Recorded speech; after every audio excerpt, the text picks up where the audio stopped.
కుంభరాశి వారికి ఒకవైపు ఏళ్లనాటి శని చివరార్థ సంచార స్థితి జరుగుతూ ఉండగా ఏడాది తర్వాత రవి భగవానుడితో కూడుకున్నటువంటి చతుర్గ్రహ సంచార స్థితి రాశిలోని సంచారం చేయడము, గ్రహణకాల సమయంలో మధ్యమ దోష సంచార స్థితి ఉన్నప్పుడు గ్రహ యోగాన్ని ఎలా పొందాలో, గ్రహ దోషాన్ని ఎలా తీవ్రత తగ్గించుకోవాలో, ఎలాంటి నివారణ ద్వారా యోగాన్ని పొందాలో ఈ వీడియోలో సవివరంగా సంపూర్ణంగా తెలుసుకుందాం.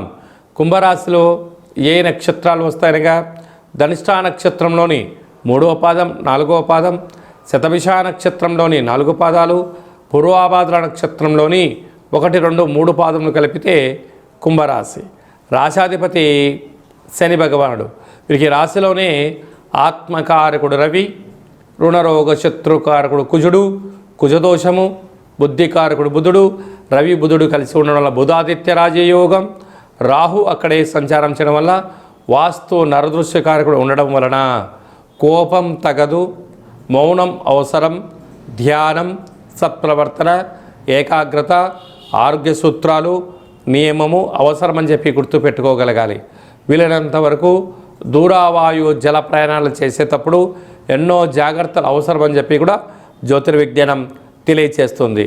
ధనావాకు కుటుంబ స్థానంలో శుక్రుడు మరియు శని సంచార స్థితి ఉన్నప్పుడు ధనపరమైనటువంటి యోగం కనిపించినను ఎవరికి డబ్బులు ఇస్తున్నాం, ఎందుకు ఇస్తున్నాం, ఎందుకు తెచ్చుకుంటున్నాం, వీటిని ఎలాంటి ఖర్చు పెడుతున్నాం, సక్రమమైనటువంటి వాటిలో ఖర్చు పెట్టడం వలన రాబోయే కాలంలో యోగదాయకం.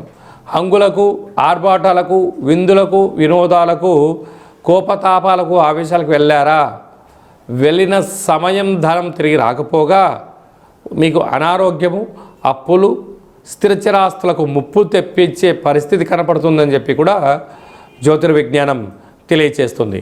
పంచమ స్థానంలో దేవగురు బృహస్పతి సంచారం చేయడం వలన నూతనంగా వివాహమైన వారికి పుత్రికా సంతాన యోగం, పిల్లల యొక్క చదువులు అభివృద్ధి, వివాహము రాజయోగము, అదే కాకుండా వివాహ ప్రయత్నం చేయాలనుకుంటున్న వారందరికీ ఇది చాలా మంచి కాలము అని చెప్పి గమనించాలి. సప్తమ స్థానంలో కేతు సంచార స్థితి ఉన్నప్పుడు సుదూర విద్య, సాంకేతిక విద్య, మీ యొక్క ఆలోచన విధానము, అక్కడే గ్రహణం కూడా జరుగుతుంది కనుక గ్రహణకాల సమయంలో భోజనం చేయకుండా ఉండడము, మౌనము, ధ్యానము, ఏకాగ్రత, సత్ప్రవర్తన అవసరం అని చెప్పి గుర్తుపెట్టుకోగలగాలి. కనుక గ్రహణ తదనంతరము వీలైతే రుద్రాభిషేకము చేసుకోవడం వలన గ్రహణ దోషము తొలగి ఐశ్వర్యానికి ఆనందం